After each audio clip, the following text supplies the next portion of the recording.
Paz do Senhor, irmãos. Gostaria de cumprimentar a todos nesta tarde abençoada, ao qual estamos aqui mais uma vez para nos dirigir a você, meu irmão, minha irmã, aluno, aluna, seminarista, pastor, evangelista, a todos quantos terão a oportunidade de ver este vídeo. Estamos aqui no ano de 2017, ao qual alguns meses mais à frente iremos comemorar 500 anos de reforma protestante. E para nós protestantes é uma data comemorativa, é uma data ao qual tem nos dado liberdade, tem proporcionado a nós hoje a liberdade de poder pregar uma fé e um evangelho genuíno e verdadeiro, e que possamos no decorrer deste vídeo explicar algumas coisinhas, e a posterior alguns outros vídeos irão ser colocados para que venhamos dar continuidade a um trabalho que Deus colocou no nosso coração, para que possamos conversar sobre a grande e o que foi o estopim da reforma protestante que aconteceu no dia 31 de outubro de 1517 na igreja em Wittenberg, na Alemanha. Mas para a gente falar nesse assunto, nós teremos que voltar um pouquinho na história. O que foi a plenitude dos tempos, o que foi o início, o cenário todinho do advento da vinda de Cristo, que propiciou, podemos dizer assim, o evangelho ter chegado até os dias de hoje, ou ter chegado até a localidade que eu e você fazemos parte dela.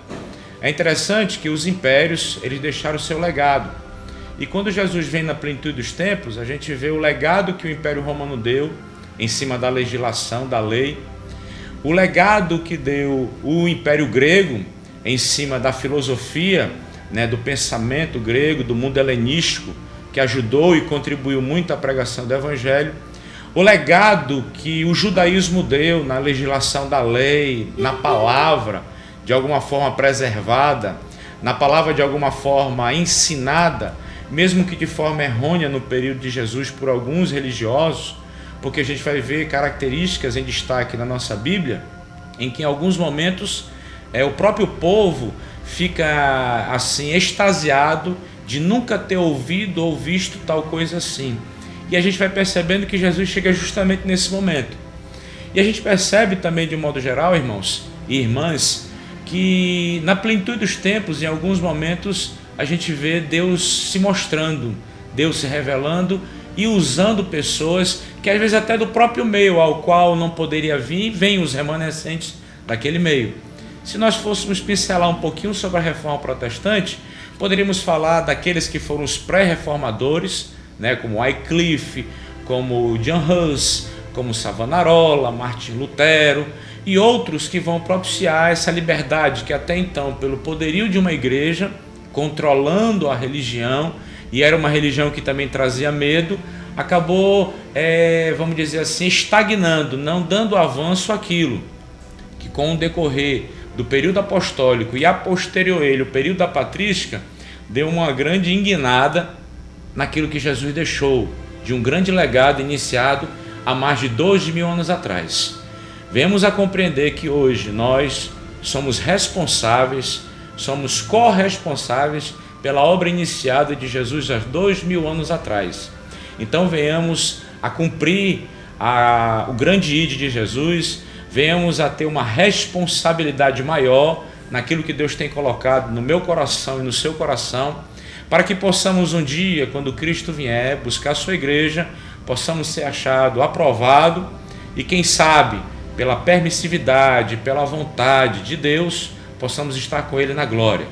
Mas para nós iniciarmos o assunto, teremos que voltar um pouquinho ao período de Jesus, chamado período apostólico. E a gente vai percebendo que esse período apostólico foi um período muito bacana, foi um período ímpar, registrado no decorrer das epístolas. E quando você começa a analisar a Bíblia, você percebe que as epístolas elas conseguiram narrar, elas conseguiram descrever o que foi o avanço, mas o que foi também a perseguição, o que foi o sofrimento, para que um dia, mais ou menos 1.500 anos depois, pudesse haver mais uma vez uma ruptura.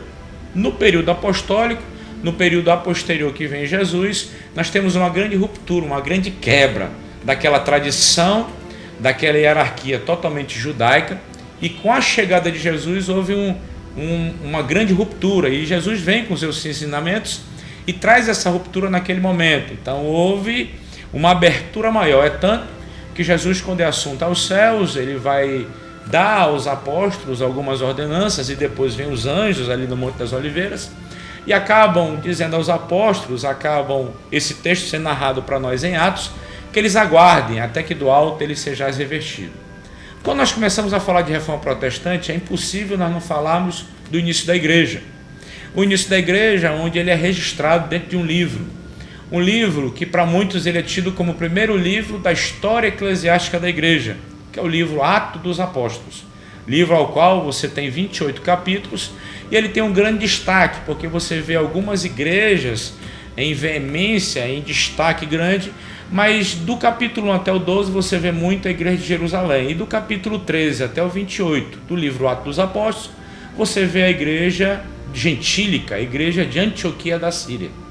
Mas nós percebemos que alguns apóstolos têm destaque grande, como Pedro, como João, como Tiago,